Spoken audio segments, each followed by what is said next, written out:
Hi, and welcome to the second episode in the course on how I make a living from my bed. I'm Nathalie, and I have I'm a Pro Gold Zazzle store owner. Just to warn you before we get started, I'm having a particularly bad day with vocal tics, so please just bear with me. I tried to record this yesterday. I tried 5 times and was having major technical issues, so I'm determined to get through this so you don't have to wait much longer for this episode. So let's go. So what I'm going to show you today is how to create your Zazzle account, and then basic store setup, how to set up your payments, add a profile image, complete your store, and then I'm going to show you some of the creator guides where you can find those. Those are very valuable. Okay, so let's get started. Creating a Zazzle account. So I'm just going to take you through the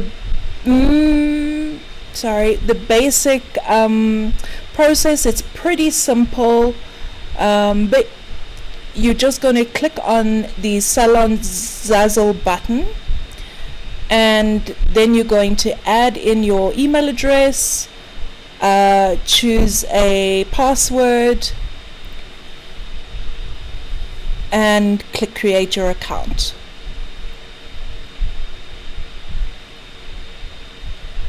Then this thing pops up. I do suggest you sign up for this newsletter so you can just keep on up with what's happening. So you just enter your name and click on OK, and you will then be taken to a screen where it says you need to verify your email address. So you click on continue. You then go and check your mailbox to find your validation link, and you click on it, and then Bob's your uncle. So now you're going to go into the adding your store name. So in the last lesson we spoke about coming up with some store name options, and so you're just going to keep trying your store options, your store names, until you find one where it says available. Click on the whole I'm not a robot thing, go through that process, and then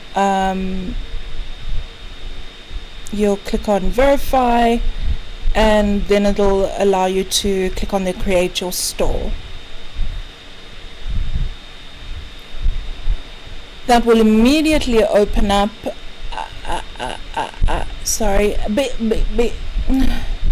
that immediately opens up your store, which is where we're going to continue now with the basics. Oh, sorry, I keep having these issues with basic store setup.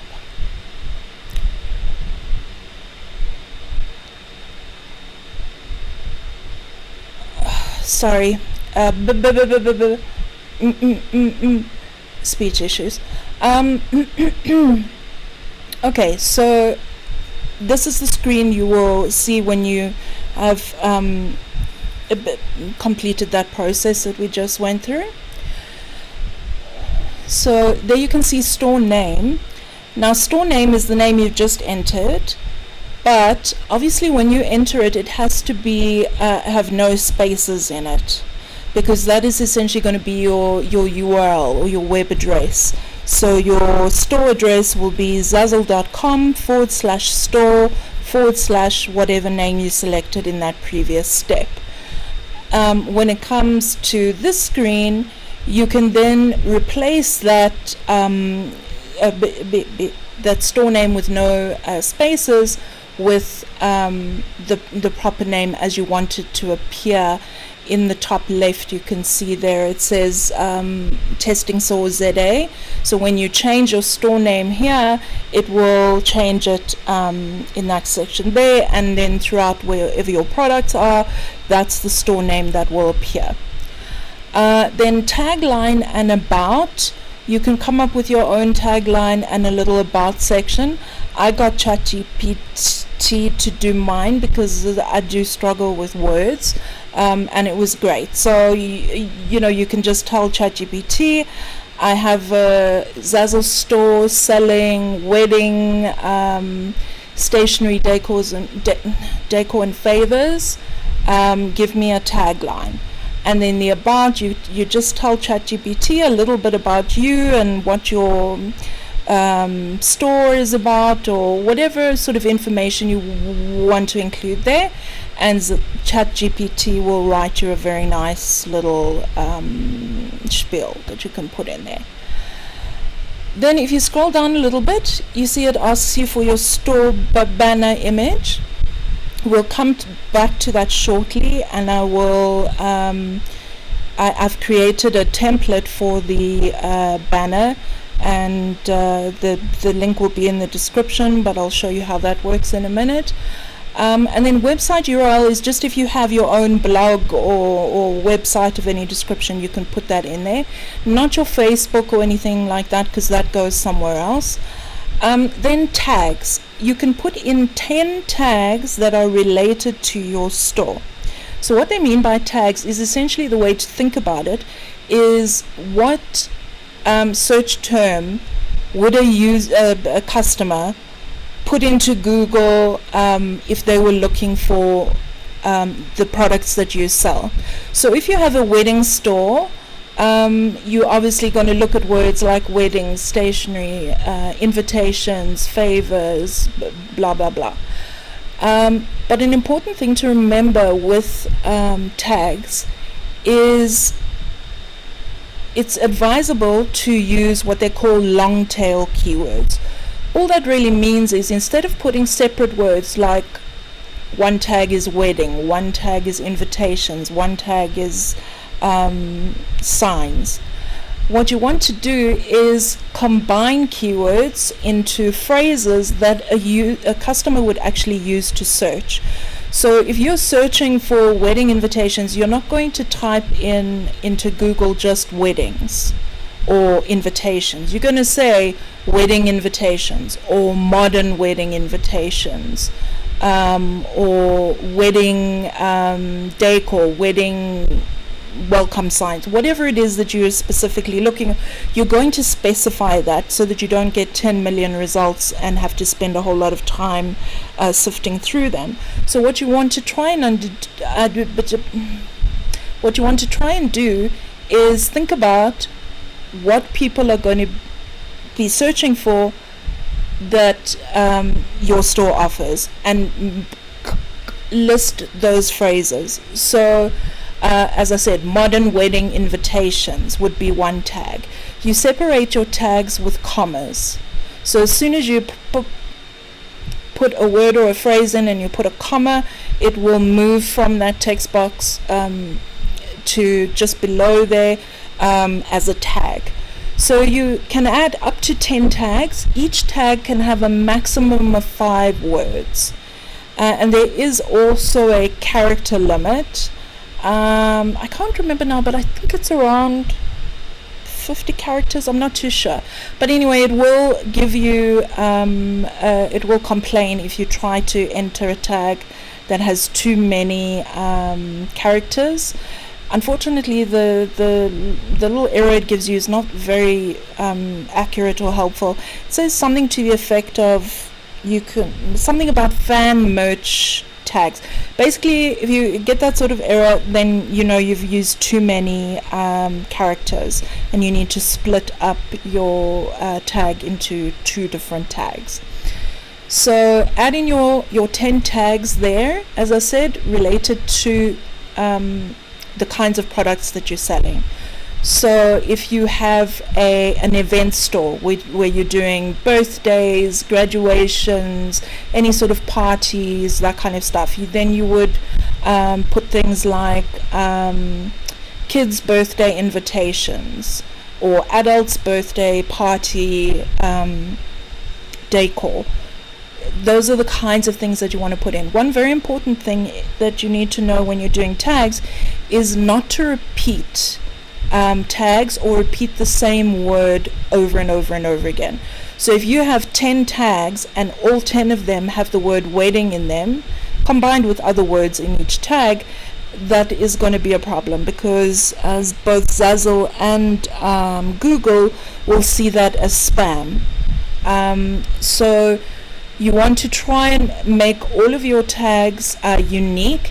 You can repeat a word a couple of times, so you can have one tag that says, modern wedding invitations, and then another tag might say wedding banners and signs. So you can repeat, but just don't overdo it. I would say 2 or 3 out of your 10 tags can contain the same word, but make sure it's different phrases. It won't let you add an exact duplicate of a tag that you've already used. But yeah, so that's something just to bear in mind. Then underneath that, it asks for location information.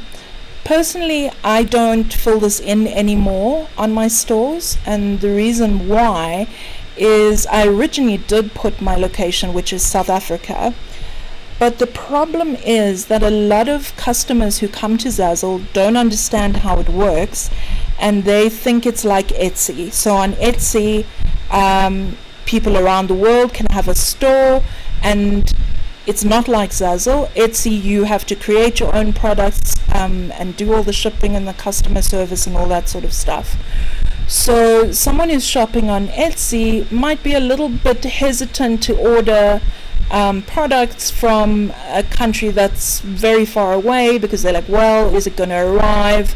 Is it going to arrive in time? There's all those sort of concerns. So if you're in America, then you can by all means fill that in with your city, state, country, if you like. Outside of the US, because most of the customers are in the US, I have had customers who are in Canada, Australia, and various countries in Europe, Asia. So there are people from all over the world who will buy, but most of your customers are going to be in the US. So the stores that I had already put South Africa as the country, unfortunately you can't change it once you've entered it. So once you've entered it, you have to have a country there. So I changed it to United States simply because the products are being printed and shipped and all the rest of it from the US. I think they do have a distribution center in Europe somewhere. It doesn't really matter, it's not important. So if you are outside the US, I suggest that you either not put a country in, that's probably your best bet, or if you really need to, then I would say, okay, put the US. It doesn't really matter, because the products are shipping from the US. So it's just about trying to give customers peace of mind if they're in the US and they may be worried that, if you're in Australia, am I going to get my products on time? So that's just how I do it now. I just don't enter a country. So when you've entered all that stuff, obviously you're going to click your submit. Going back to the top of the screen, just to show you that first thing under the heading edit store information, it says make the store private. So what you can do is, if you would prefer to get all your products, get your store ready before it becomes publicly available, you can click on that make the store private. So then your store people can't view your store. However, if you have products in a store that is private, those products will still be visible in Zazzle's marketplace. So if someone searches Zazzle for a product, your product can still be displayed even though you've set your store to private. You would actually need to select all of your products and hide them, make them hidden, in order to hide everything. but I can't really think of a scenario where you would want to do that. Okay, then under settings, if you go to advanced settings, you can see on the left there you've got that little menu for settings. These are settings that control your home page. So it allows you to customize certain aspects of your store. The first bit there is about your home page. Just a piece of advice, I do not recommend having latest products sold on your home page. So you can see on the left there it says hidden sections, on the right is visible sections. So anything on the left is not displayed on your home page. If you want to add it to your home page, you just click the little add link there. Then on the right hand side, those are the visible ones. If you want to remove any of those, you click on the X to the right, and there is also those three little horizontal lines to the left of each visible section's name. If you hold your mouse over that and click and drag, you can move those items up or down if you want to. Personally, I generally have exactly what I've got there. So a featured collection, products and collections. We'll discuss what all of those things are later on. So don't worry too much about it right now. Then I would leave those two check boxes about categories ticked. It's not important. Then under design migration, it is the default to say always migrate my content onto new products. I recommend leaving that as it is, always migrate. It's not important to worry about, don't worry about it. Then design transfer, I believe it is also default, and that's definitely highly recommended, because basically what that means is if a customer has a look at a pillow of yours and they're like, oh, I like the pillow, but I would prefer it on a blanket or a mug or whatever, there is an option on the product page that says transfer this design, and it gives them a few options and it shows a preview of what it'll look like, and they can go in and choose any product from Zazzle's catalog to transfer your design to. I have a number of sales where people have transferred a design onto a different product that sometimes I wouldn't have thought to put it on. So yeah, that is a good idea. Then the bit at the bottom about tracking and analytics, I don't use it. You can use it if you have a Google Analytics account and you want to track all the traffic to your store, but frankly I've just got more important things to do than worry about that. I had it implemented at one stage and I never once went to look at it, but that option is available. Alright, so sorry, these things I've messed up again, but anyway, payment settings is the next thing. So what you want to do is on that settings page we just had a look at, you see the My Account option. You click on that and it brings you to this page. We're not going to worry about anything here for now. You're welcome to explore it if you want to, but what we want to click on is earnings at the top there. So you click on earnings and it brings you to your earnings summary. We'll get into that in a future episode where I'll explain, because I was so confused when I first saw this. I didn't understand what all of those amounts were, but we'll get to that. But for now, we want to look at the payment settings link on the left. You click that. This is where you tell Zazzle how you would like to be paid. So obviously very important. Your two options are either PayPal or by check. Now the check option is only in USD, so it's only US dollars. So if you're outside the US, I've never done this because I only get paid by PayPal. But if you are outside, if you're in the US, then obviously that I would assume the check is going to be the simplest option, although obviously there's mailing and whatever. I don't know. I'm thrilled with PayPal, so I have no interest in the check option, but it is an option. This is the really important part. You need to fill in your details. just make sure you read all of the instructions.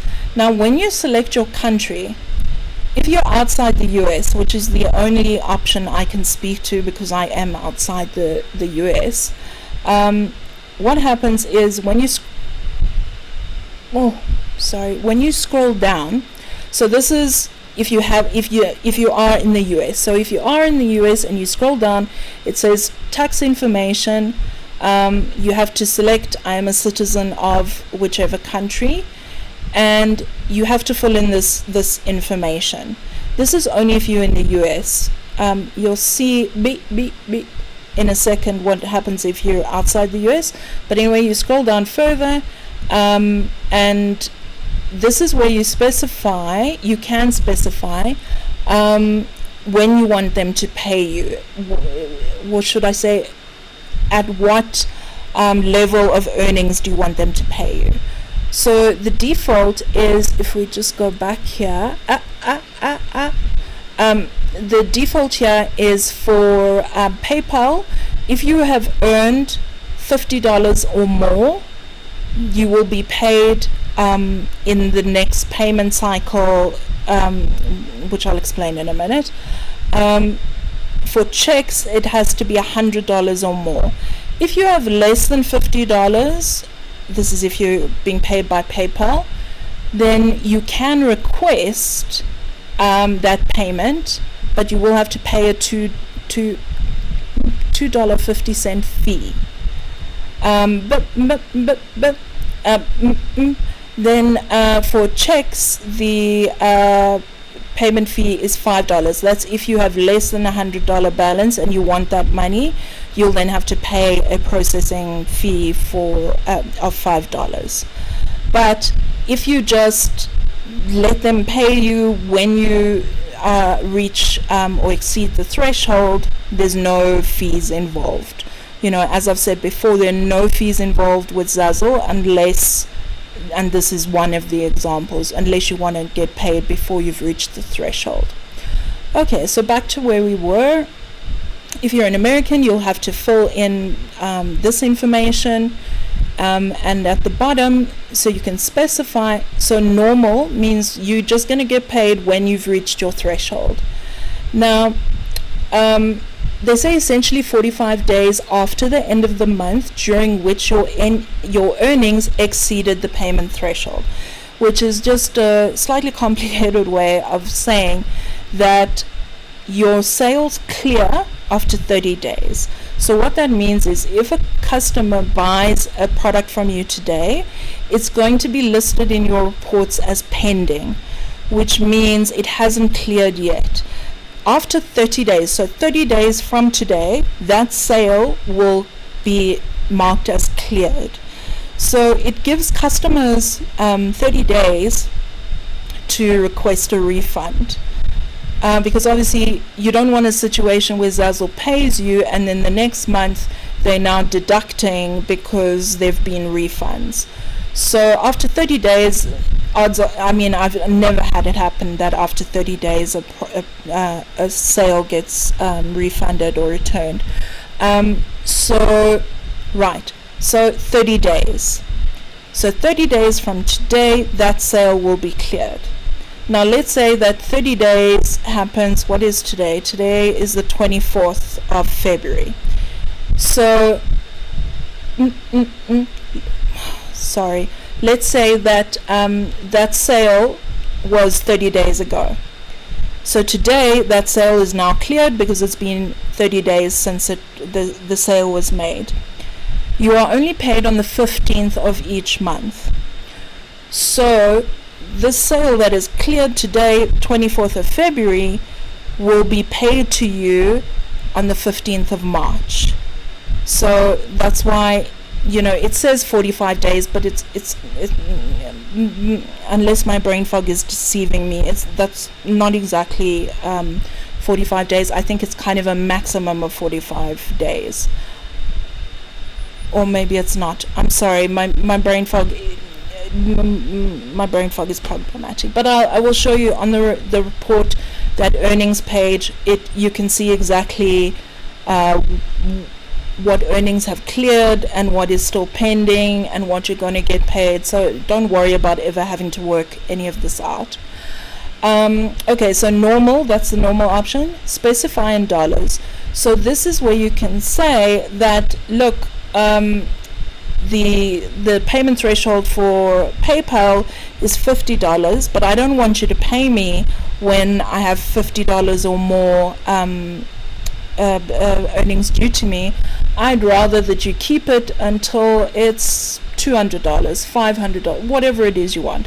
I have mine set to normal, so this is not an option I use. I don't know what situation you would want to only get paid once you've reached a higher threshold.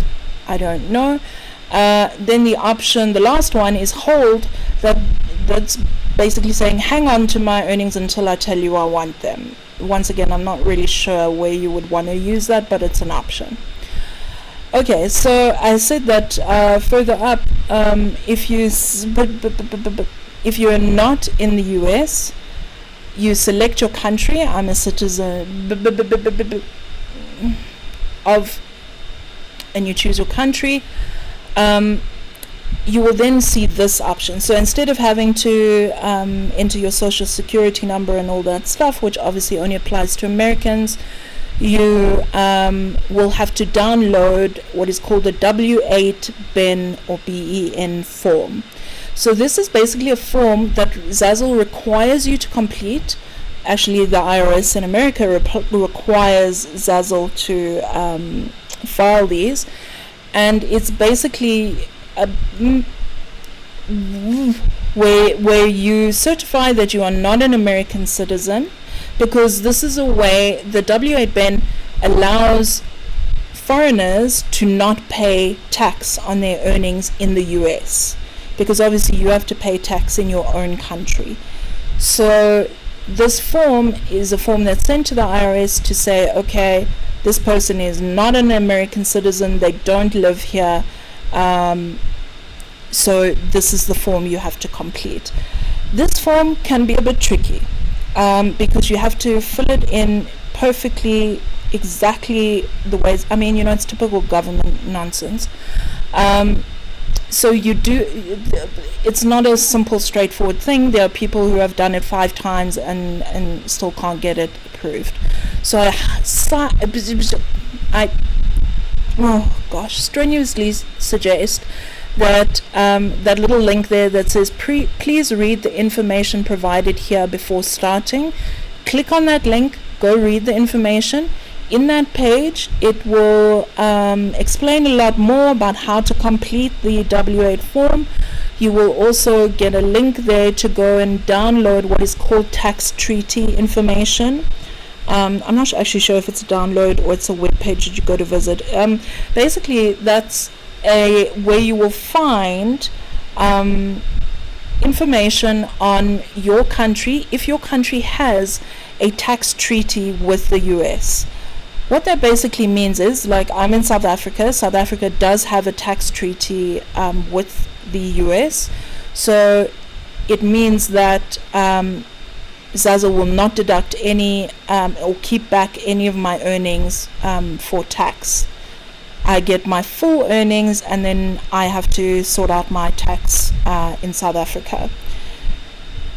I don't know which countries, I haven't looked into which countries do and don't have treaties, so I would assume most countries do. You'll obviously have to look into that depending on which country you're in. But as I said, follow that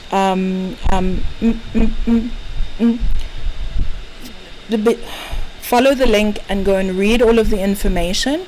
I will also in the description put a link to a Facebook group which is for non-US Zazzle store owners.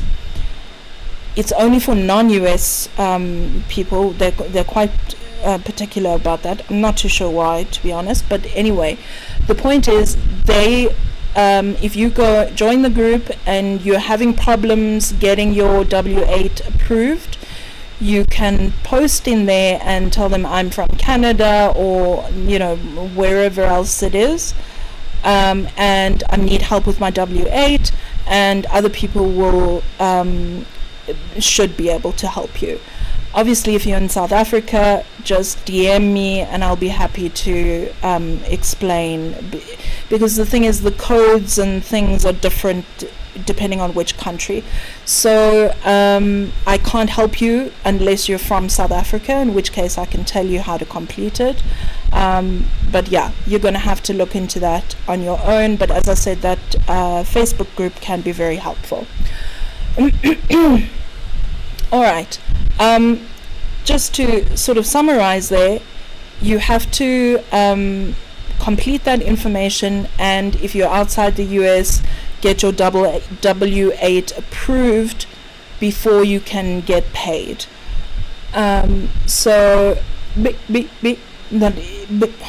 Lord, it's very important that you get that done.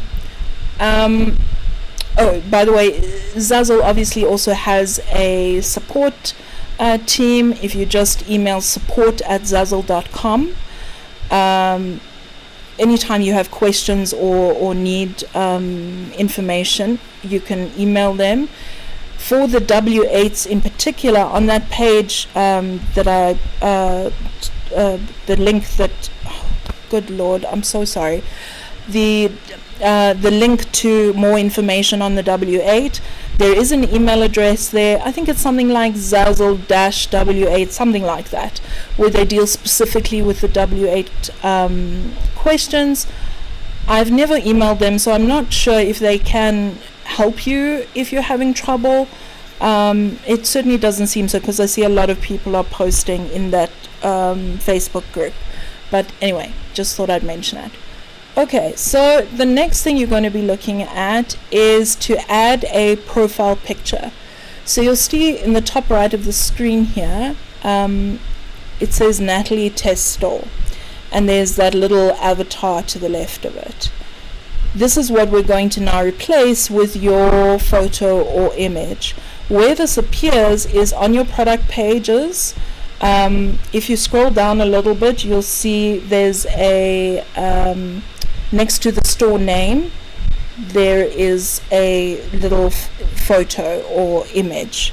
So it is a very good idea to add a profile image. So to get to this menu, in the top right, you'll see there's a little avatar. If you click on that, it gives you a menu, and this is the menu that you see, and we're going to click on My Account. So when you click on My Account, it shows you this screen. This is not your store. It kind of looks similar in layout, but it is not your store.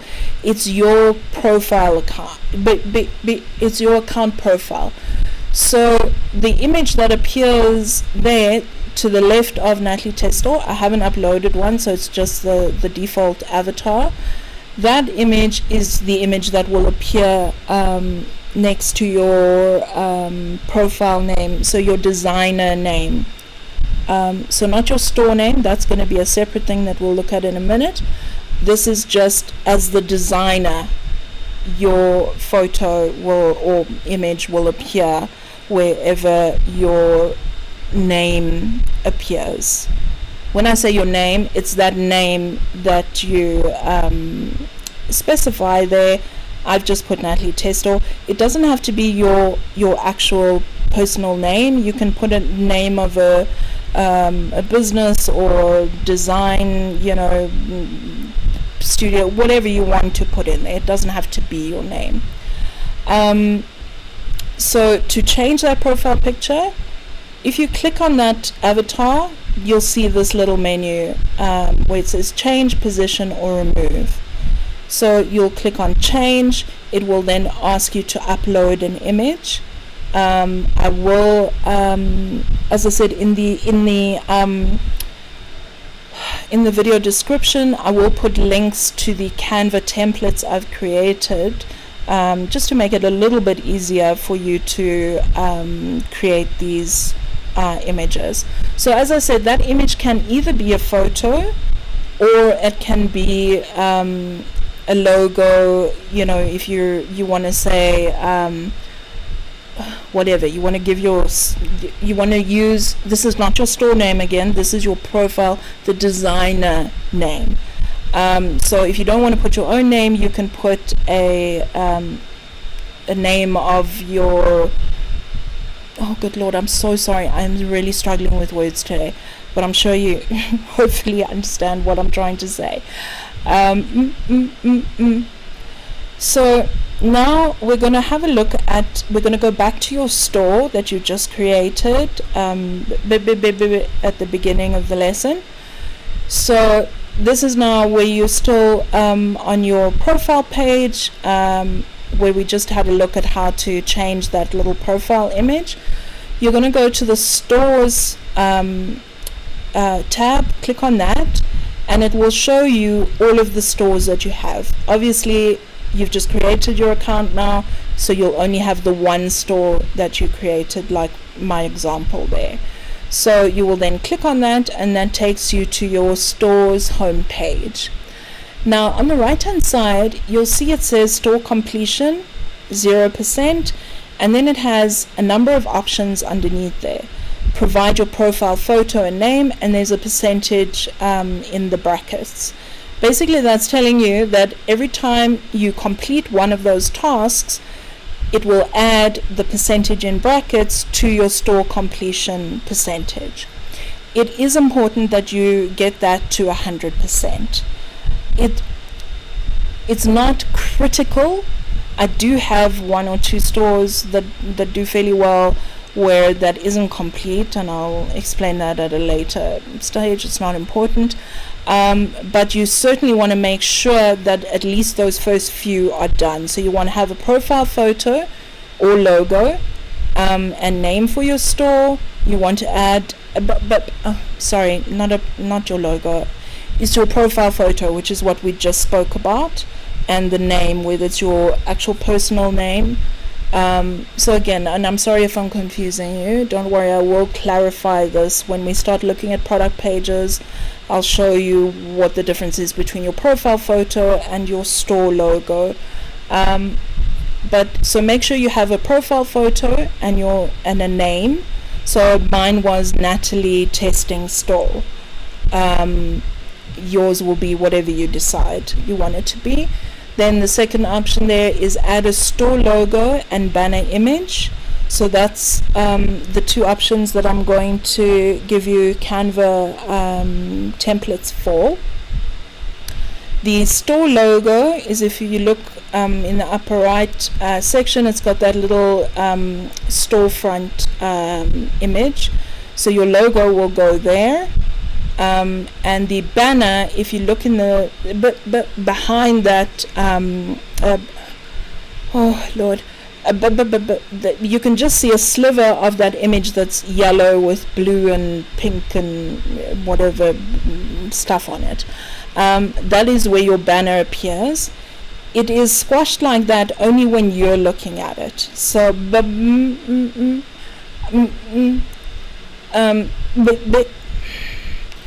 when a customer looks at it, they will see the full banner. You can actually see that on the right hand side, in that little banner section, you see it says view public storefront. If you click on that, you can see your store pretty much almost exactly the way a customer will see it.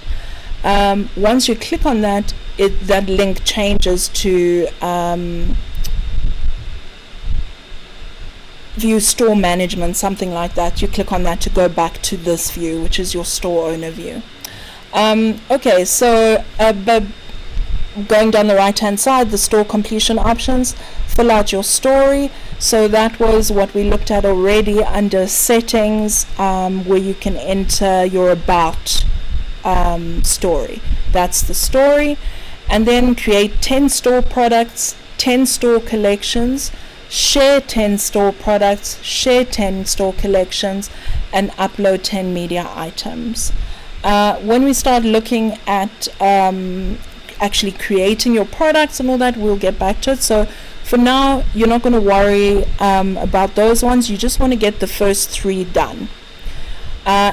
then that will give you 35% completion. Okay, so the templates I will give you, the description, the links will be in the description. There are 3 Canva templates. There's one for your profile image, so that's a photo of you or a logo for your design business or whatever you want to call it. It's not your store profile image, it's your personal, as a designer, your personal profile image. Then I'll give you the store logo, store logo template link, and a store banner. So I'm oh Lord, gonna show you now how that works. Oh Lord, I'm sorry, please bear with me. When you click on one of the links to the Canva template, you'll see a screen like this, and if you scroll down, you see the option that says edit template. If you click on that, it will then open the template in Canva. You do need to have a Canva account, a free Canva account, so just go to canva.com and sign up for a free account. Okay, so this is the profile photo. So all you will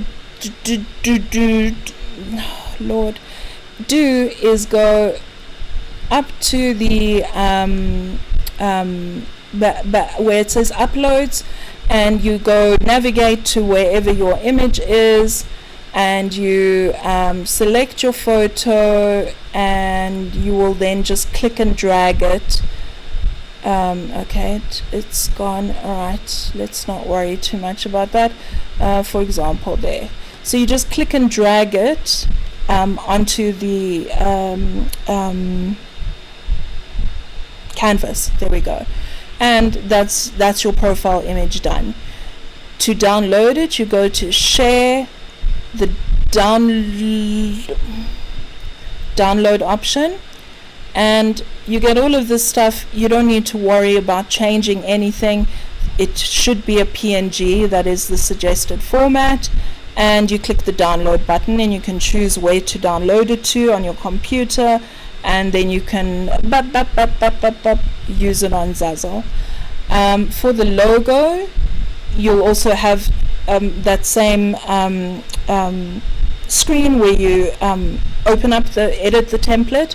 It'll bring you to this screen. If you hit the design option, now this is only for the logo, not for the banner or for the profile photo, because you don't need it for those.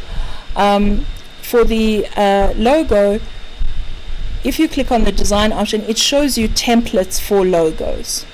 Now, if you have a free Canva account, you need to look for logo design templates that do not have this little crown icon in the bottom right.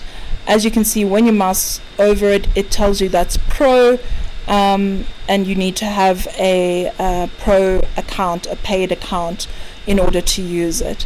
But any, like these two that don't have that little crown in the bottom right, are free to use if you have a free account.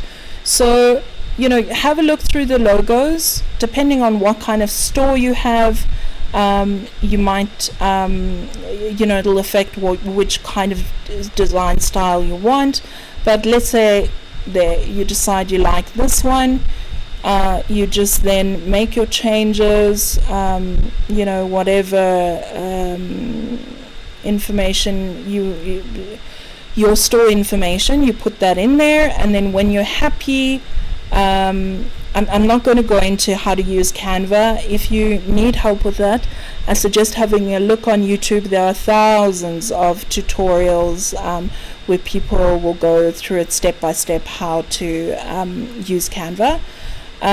When you're ready, you click share, again download. It's the same story. You don't need to change any of these settings, just click download. Then the final option is the store banner. Now the store banner is a very particular size, which is why I've created this template for you. Now, what I suggest for now, because ideally you might want to include some examples of your products in your banner. This is again the banner that goes at the top of your store page.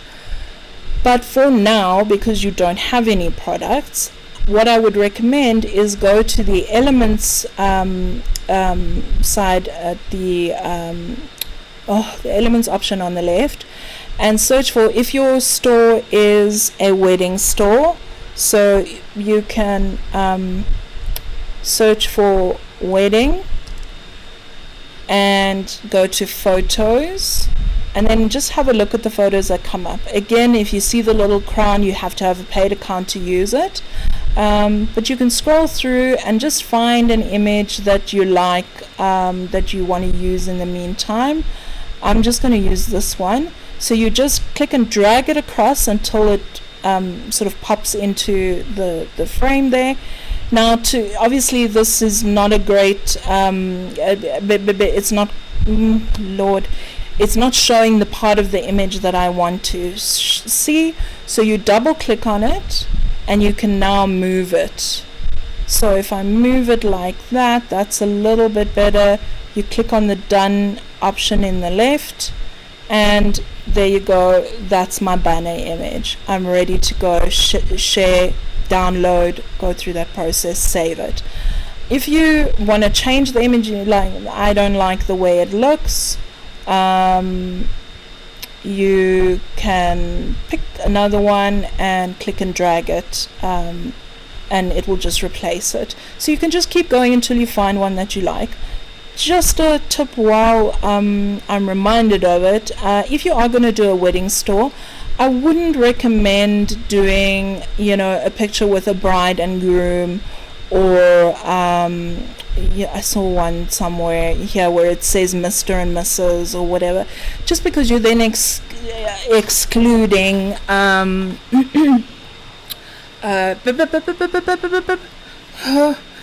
gay couples. So it's just nicer to be inclusive and not include those kinds of options that just exclude other kinds of couples. Right, so that's your banner done. Really quite simple. At a later stage, once you've made some products, I will then show you how to do, and I'll give you a different banner template and show you some other ways that you can design a banner that showcases your products. Okay, so now that we've done that, let's get back to where we were. Okay, creator guides. Okay, so this is the last little stretch. If you've hung in here so long, thank you and well done for making it. Right, creator guides. Okay, so going back to your store page, your store, you see across the top there are all those different options: home, products, collections, followers, news, reviews, and settings.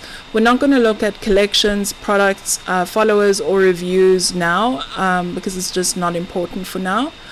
But what is important is the news section. Under news, you'll see any sort of news that Zazzle releases about changes to the site, new products that are available, and these creator guides will be under the news section. The latest one is displayed on your homepage, so you can see there it's got the 2025 Women's History Month featured opportunity. Oh, sorry, that isn't the homepage. Anyway, but so if you click on, so you have a look at the guide. So it says there, new 2025 wedding creator guide. That's the one I'm going to show you now. But as you can see above it, there is one for graduation. So if you click on that, what this is Zazzle provides a guide you're called a creator. We used to be called designers, now we're called creators. I'm not sure why, but anyway, that's a whole other story. So it's a guide for store owners around specific niches. So this is weddings. They are updated on a regular basis, so not just at the beginning of the year. Updates will happen as there are changes to whatever the trends are. So to show you what is included in a creator guide, you'll see here it gives you trending color palettes. So it gives you little photo examples and an explanation of what the color palette is all about. If you scroll down a bit further, then you get theme ideas. So it tells you, for example, the first one, La Dolce Vita, create products for La Dolce Vita themed celebrations inspired by vibrant Italian living. Use Mediterranean blue, Tuscan yellow, Italian red, olive green, etc. So it gives you some really nice information, and you can then go Google it to get some more inspiration if you want. So these are all themes that are popular this year. Then you scroll down a little bit further and it says product and design trends. So for example, that first one there, QR codes. Couples are using QR codes on wedding products like invitations and signage for easy access to RSVPs, gift registries, event details, all sorts of things. You can very easily add a QR code to your products within the design tool, which we'll obviously cover when we start designing products. But these other products, looking at matches, letters to the bride, napkins, it's giving you ideas of these are the products that are popular when it comes to weddings. Then further down, you'll see that it just gives you a whole lot more ideas of popular themes, designs, and products. So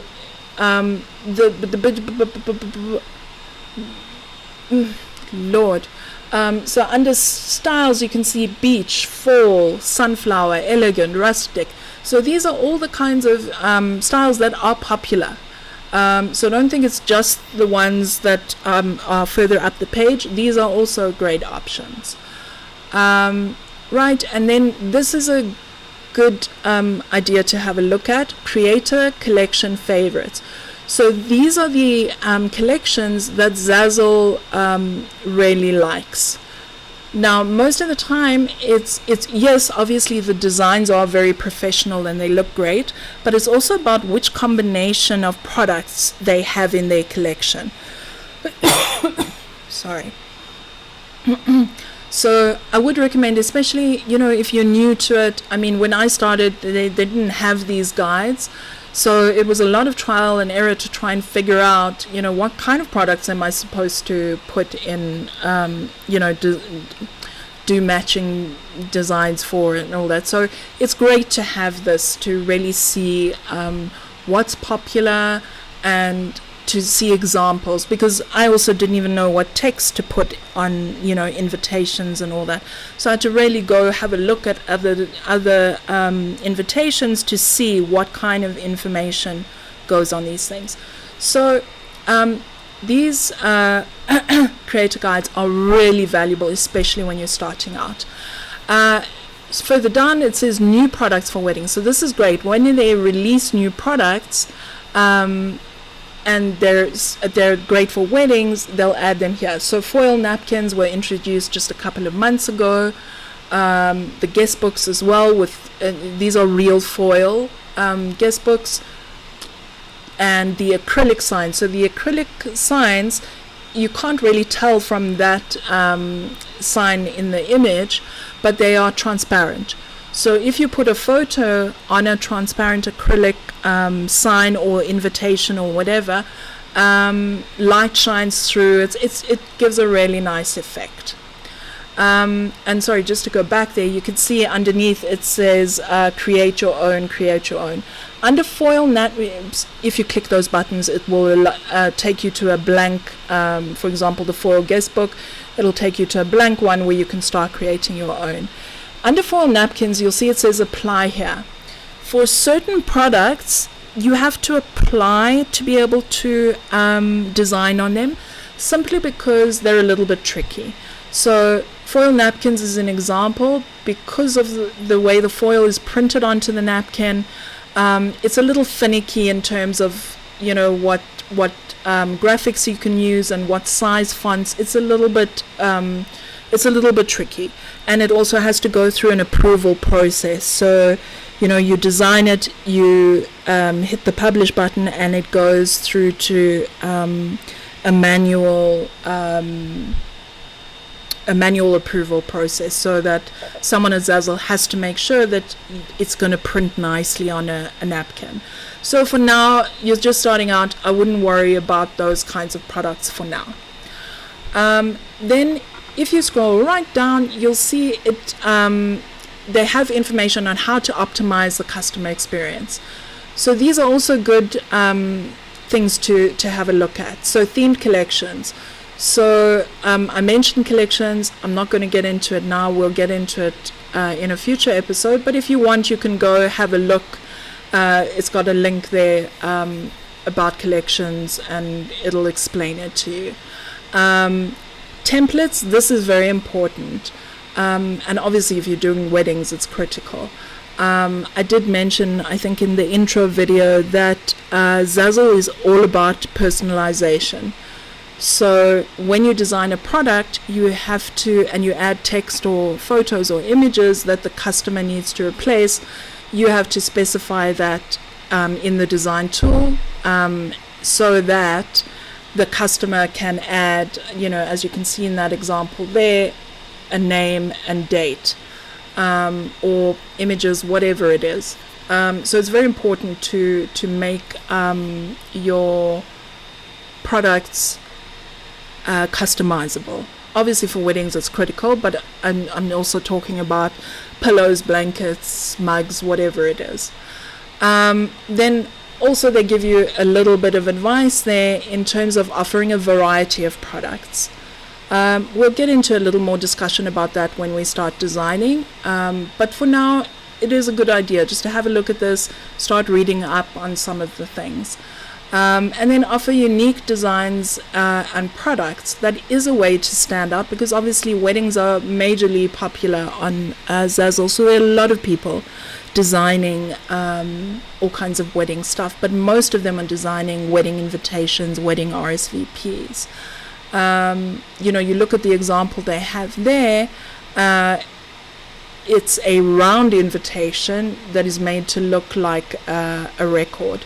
So you can come up with different ideas that are not the standard sort of 5x7 rectangular invitation, which might also kind of help you with your sales. And then a little bit more, it tells you about cover photos and videos, which we'll get into. All of the stuff we'll get into, so I'm actually not going to go into any more of it. You can obviously read up on what you want to, and we will get into more details when the relevant section of the course happens. Then right at the bottom, you'll see it says explore more creator guides. And so there's the birthday guide, baby shower guide, there are also, there's a guide for graduation. Essentially, it's the really popular niches where trends change all the time. They help you along. Yeah. So finally, I've reached the end. I apologize again for all of the tics. I knew it was going to be bad because it's been bad all day. But as I said, I tried 5 times to record this video yesterday and was just having major technical headaches. So I was determined to get it done today because I'm trying to release 1 video a week.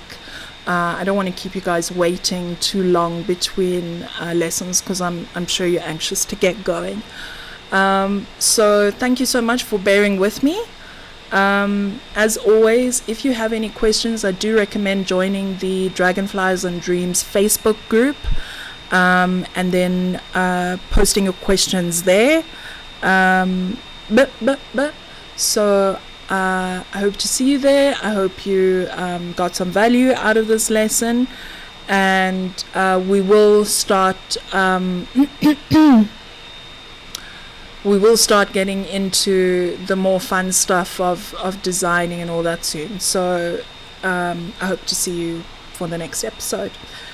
Thank you.